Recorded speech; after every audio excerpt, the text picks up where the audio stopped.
Okay, so we're joined by Dr. Amy Bauer. Great to have you with us for our next Q&A for our virtual science fair, VICTA's virtual science fair. We're going to talk a little bit about what you do as an oceanographer, as well as find out a bit of the role that you play in encouraging more visually impaired young people into science as well. So without further ado, perhaps you could tell us a little bit more about yourself and what you do. Sure. Yeah, be happy to. Thanks for inviting me to speak with you. I am what's called a physical oceanographer. Many people think of oceanographer and they think of marine biologist and someone who dives and maybe studies whales and sharks and fish. I actually study the physics associated with the oceans. So what are the forces that make currents move, or what causes waves? That kind of question is the type that my field addresses. And I have wanted to do this since I was in college, in university, in my early 20s. I was actually normally sighted through about my mid 20s. So all the way through elementary school, high school, and the first 4 years of university. And I studied physics in university. But then I was introduced to this field called physical oceanography, and I love the outdoors, I love the ocean, and I decided to pursue that. So I went to graduate school here in the United States for that. And a few years into that, I was diagnosed with retinitis pigmentosa. Right. Yeah. And I was, up until then, I didn't know anyone who was blind. I certainly didn't know any scientists who were blind at all. So it was kind of a frightening diagnosis, I have to say. And I had an uninformed ophthalmologist initially who tried to steer me away from my dream career, warning me that my vision was going to decline and that I wouldn't be able to be an oceanographer.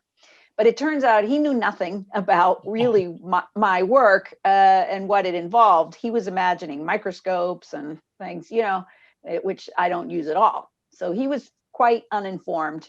He was also, as an ophthalmologist, uninformed about adaptive aids.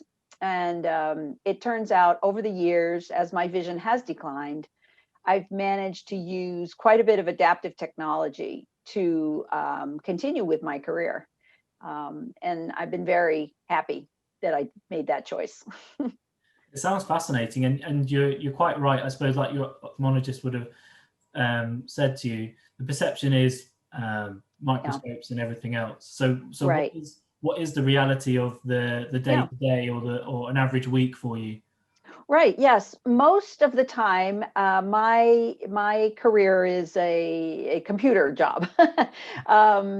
It has had two phases, I should say. The first 25 years or so, I was very heavily involved in research, and I still am, and a little bit of teaching as well. But in the last few years, I've taken on an administrative role. I'm the chairperson for my academic department now. So that means I sort of am responsible for the operations of the whole department, which is about 120 people, and for their, scientific advancement. So, but even in both phases, the computer is central to my work, Yeah. both from your normal communications point of view, email, writing, reading. I use a screen reader 100% of the time. Yeah.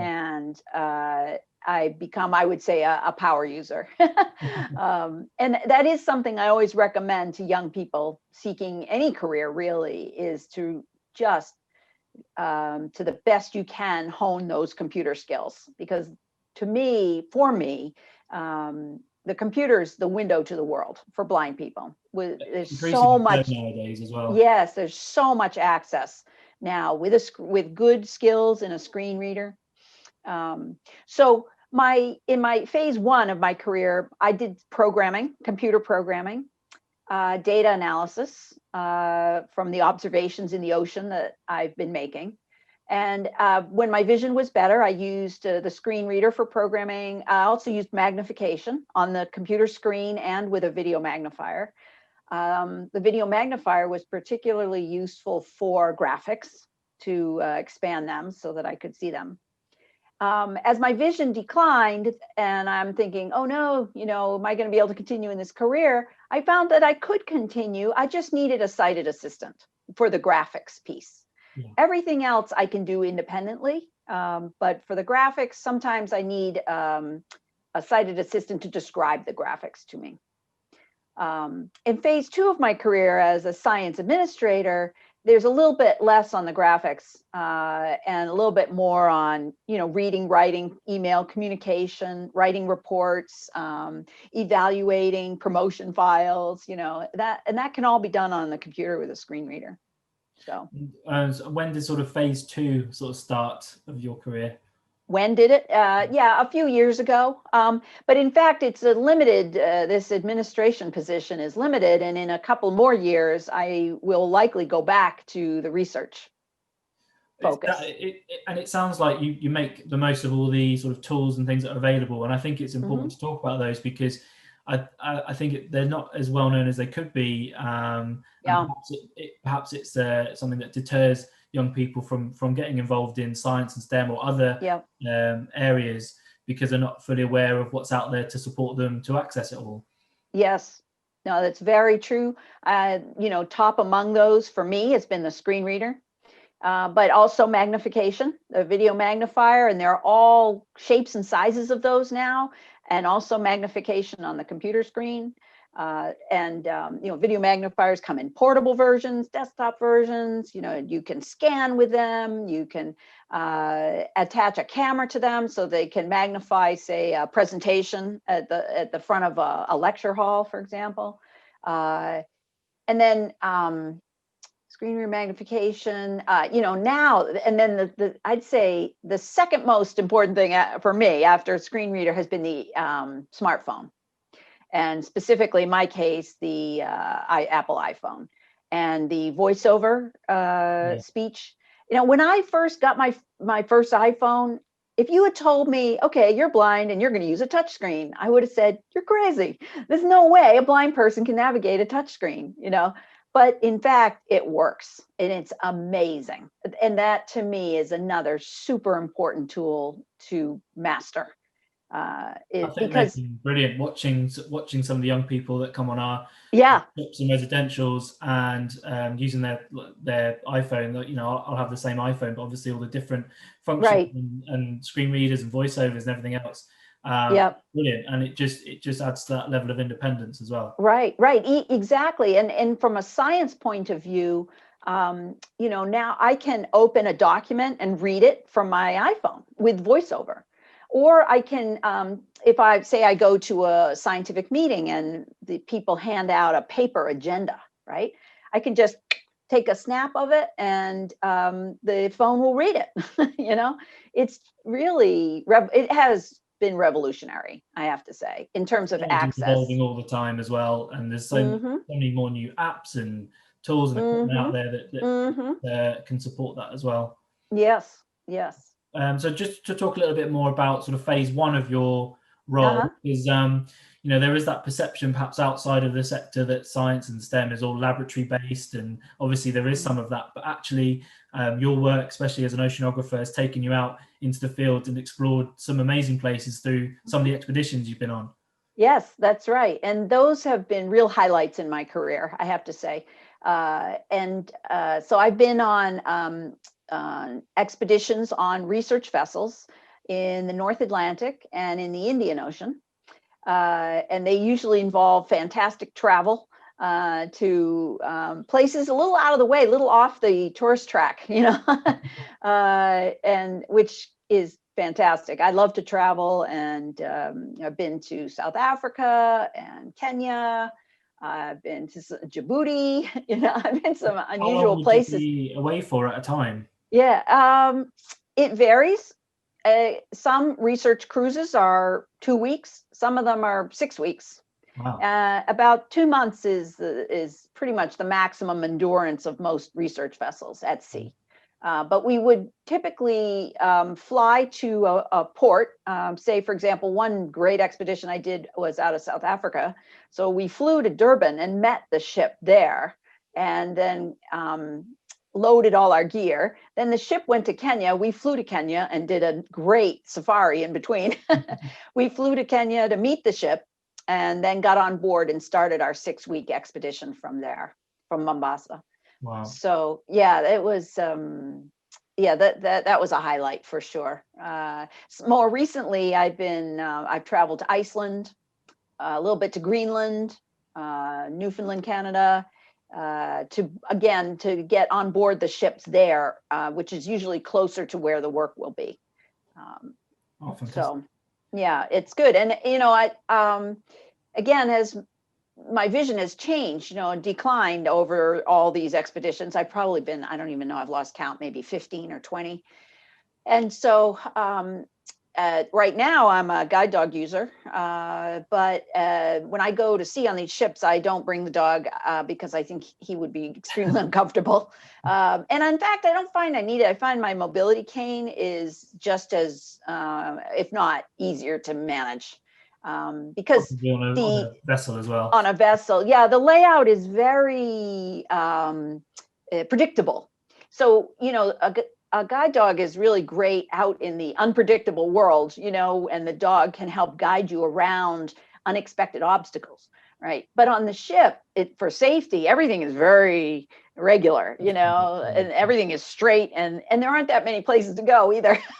So, you go to your cabin, you go to the galley to eat, and you go to the lab. And, these days, especially now when I'm in the lab, I'm mostly talking with people and organizing the day and working on my computer. And so mobility cane works fine. One of the best, because I'm a dog lover, one of the best things about this job is meeting all the different guide dogs with our young people, as buddy dogs as well. And just find them fascinating, the training and everything that goes into a guide dog, and their the relationship they have with their owners is just brilliant. It's opened the world up to so many people. No, it really, for me to be able to travel now independently with the guide dog is great, as well, to go to scientific meetings and conferences. When I go to a conference, which is like a big giant meeting with tons of scientists and engineers, it's pretty hard to navigate with little or no vision. And so I usually bring a sighted guide to those meetings to help me find meeting rooms, because it goes fast too. You sit in a session for maybe 2 hours, you listen, and it's like, oh, okay, next session starting now. We got to go to the next meeting room. And you got to be quick. So I usually bring a sighted guide, and that works out great. And that is another asset that I want to emphasize, is asking for the services of sighted guides, because sometimes, especially in any sort of professional career, things move fast, and there isn't always time for me to figure out a solution for access, for independent access. All right. And sometimes we just need to get the job done. Okay. So if I need to ask a sighted guide to get me from room to room, to leave me and show me where the meeting room is, there's no shame in that. No. Right. You just have to get it done. And then I sit and I listen to the presentations, and, I might speak with the speaker afterwards if I want more details or make a connection, or, and the sighted guide can also help me find who I want to speak with too at a big conference. So that's really super helpful. So we've obviously spoken a lot about your vision impairment, which I suppose led to the reason you developed Ocean Insight. Perhaps you could tell us a little bit more about Ocean Insight, what it does, the purpose of it. Sure. Yes. Ocean Insight is an outreach program that I started in 2007. It's available to any sort of visually impaired students at all. There's a website that can be accessed by anyone. The collaboration, though, started out pretty strongly and continues with Perkins School for the Blind, which is here in Massachusetts. and particularly a senior science teacher there named Kate Frazier. She and I paired up really to put together this program. And it has many, we've done many activities, not unlike some of what you do with VICTA, actually, but these are all science and oceanography based activities. So I host accessible field trips to my workplace, which is the Woods Hole Oceanographic Institution, also in Massachusetts. And so we design a whole day of activities that are accessible to students. Usually they're in the age range sort of 10 to 18 years of age. Sometimes it'll be a group that's a little on the younger side, sometimes a little on the older side. And we do really fun things. For example, we'll do a tour of the dive locker area, because diving is a big part of oceanography, and there's a lot of very specialized equipment.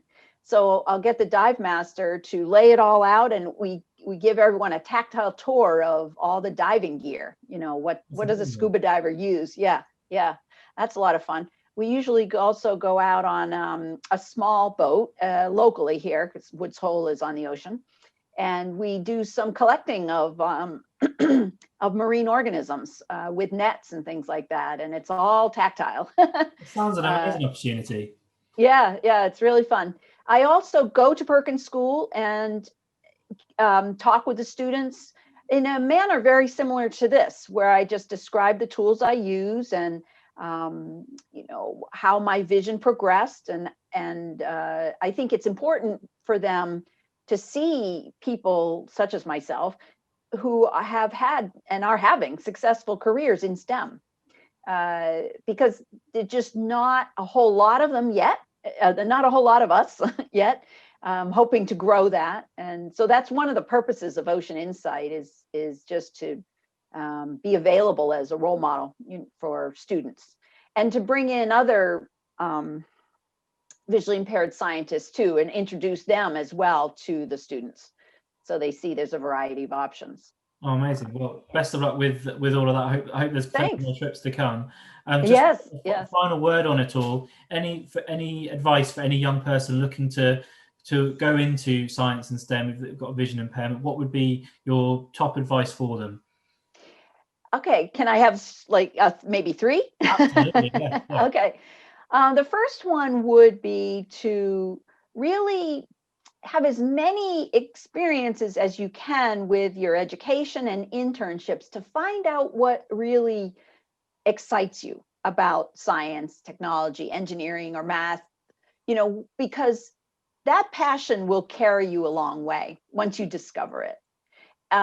You know, there will be obstacles that normally sighted people don't have to deal with, that you will have to. But if you have that passion for what you want to do, that will help carry you forward and solve those challenges and problems and obstacles. That's number one. Number two is the computer skills again. Not to harp on that, but computer skills are so transferable, you know, to any career, STEM or otherwise. And so mastering a screen reader, and I would say also the smartphone as well, and all the ways it can be used to improve productivity in your schoolwork or in your professional work. That would be my second one. And the third one would be to, and this takes time for everyone. It took me a long time to get comfortable asking for assistance when you need it.